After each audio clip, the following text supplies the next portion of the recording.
Hey guys, welcome to all of you into the another video of UPSC static practice series in which we take 5 questions and answer them which are related to the UPSC static syllabus. Our today's topic is inflation under the economy. So without further delay, let's get started. So our first question is, which of the following statement is correct regarding the accommodative monetary policy? Options are: A. Central bank reduced the money supply to keep inflation under control. B. Central bank expand the money supply to boost the economy. Number C. Central bank increase the interest rates frequently. Number D. None of the above. So the right answer is B. Central bank expand the monetary supply to boost the economy. Let's see the solution. So explanation is, accommodative monetary policy, also known as loose credit or easy monetary policy, occurs when a central bank attempts to expand the overall monetary supply to boost the economy when growth is slowing. So these measures are meant to make money less expensive to borrow and encourage more spending. So accommodative monetary policy, when in economy there is less liquidity, it means that there is less money for the consumers to buy products, then central bank use the monetary policy which is the accommodative monetary policy, and he basically central bank moderate the interest rates. That's why the money supply goes into the economy and the consumer have more money to buy products, and this way the economy is boosted. So we will move to the next question. Question number 2. Core inflation does not indicate a price rise in which of these commodities? Number 1, consumer goods. Number 2, hydrocarbon fuel. Number 3, food products. Number 4, IT products. Select the correct answer code. A 1 2 3, B 1 4, C 2 3, D 1 3 and 4. So the right answer is C 2 and 3. Let's see the explanation. So the core inflation is also known as underlying inflation, is a measure of inflation which excludes items that face volatile price movement, notably food and the energy. In other words, core inflation is nothing but headline inflation minus the inflation that is contributed by the food and the energy commodities. So there is a inflation which is the price rise in the goods, but the core inflation is the inflation which do not include, assume that this is the basket of goods and there are the goods, but in the core inflation there are not food goods are not present, nor the energy goods like the petrol, diesel, and food goods like the potato, banana, it's which are the food because their price are volatile, which keeps on increasing and decreasing. That's why these are excluded from the core inflation. We will move now to next question. Question number 3. Consider the following statement regarding the cash reserve ratio. Number 1. The percentage of cash required to be kept in the reserves vis-a-vis a bank's total profit is called the cash reserve ratio. Number 2. The bank do not get any interest on the money that is with the RBI under the CRR requirements. Number 3. The CRR help in keeping inflation under control. Which of the above statement is or are correct? A 1 and 2, B 2 and 3, C 1 and 3, D 1 2 and 3. So the right answer is B, only 2 and 3. First statement is wrong. Let's see the explanation. Cash reserve ratio is a certain minimum amount of deposit that the commercial bank have to hold as a reserve with the central bank. The percentage of the cash required to be kept in the reserve vis-a-vis a bank's total deposits is called the cash reserve ratio. The cash reserve is either stored in the bank's vault or is sent to the RBI. So banks do not get any interest on the money that is with the RBI under the CRR requirements. CRR help in keeping inflation under control. At the time of high inflation in the economy, the RBI increases the CRR so that the banks need to keep more money in the reserve so that they have less money to lend further. So what is the basically cash reserve?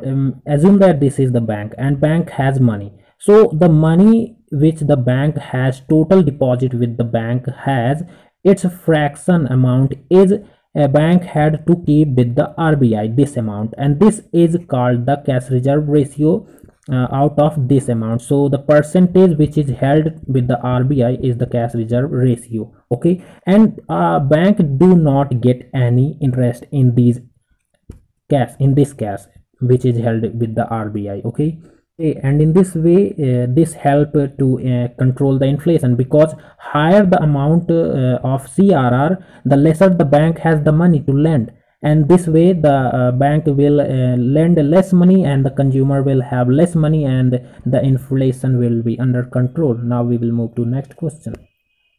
Question number 4. Consider the following statement regarding the GDP deflator. Number 1. GDP deflator is a measure of level of prices of all new domestically produced final goods and services in an economy in a year. Number 2. Unlike the CPI, the GDP deflator is not based on a fixed basket of goods and services. Number 3. When GDP deflator is negative, it necessarily means that there is inflation in the economy. So which of the above statement is correct? A 1 and 3, B 2 and 3, C 1 and 2, and D 1, 2 and 3. So the right answer is C 1 and 2. It means third statement is wrong. Let's see the explanation. In economics, the GDP deflator is a measure of the level of the prices of all new domestically produced final goods and services in an economy in a year. Like the Consumer Price Index (CPI), the GDP deflator is a measure of the price inflation deflation with respect to a specific base year. The GDP deflator is a more comprehensive inflation measure than the CPI index because it is not based on a fixed basket of the goods. When the GDP deflator is negative, nominal GDP is less than the real GDP. It means that there is a deflation in the economy.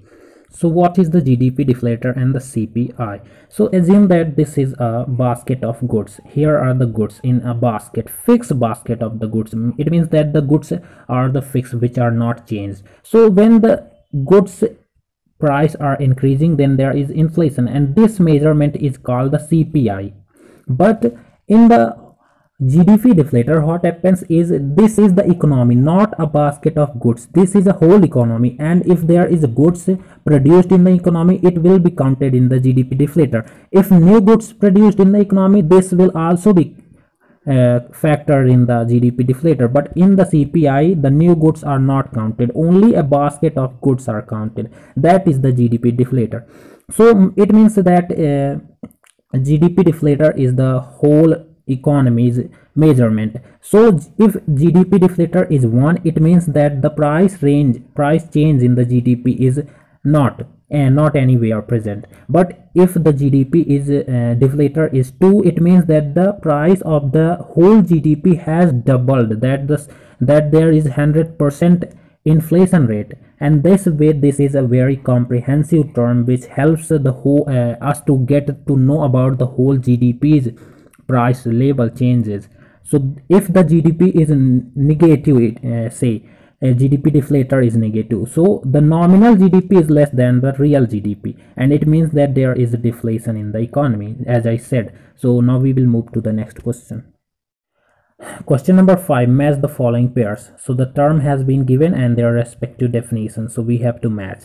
Number 1, deflation. Number 2, disinflation. Number 3, stagflation. Number 4, the reflation. And definitions are given: A, reduction in the rate of inflation; B, general fall in the level of the prices; C, combination of the inflation and rising unemployment due to the recession; D, attempt to raise the price to counteract the deflationary prices.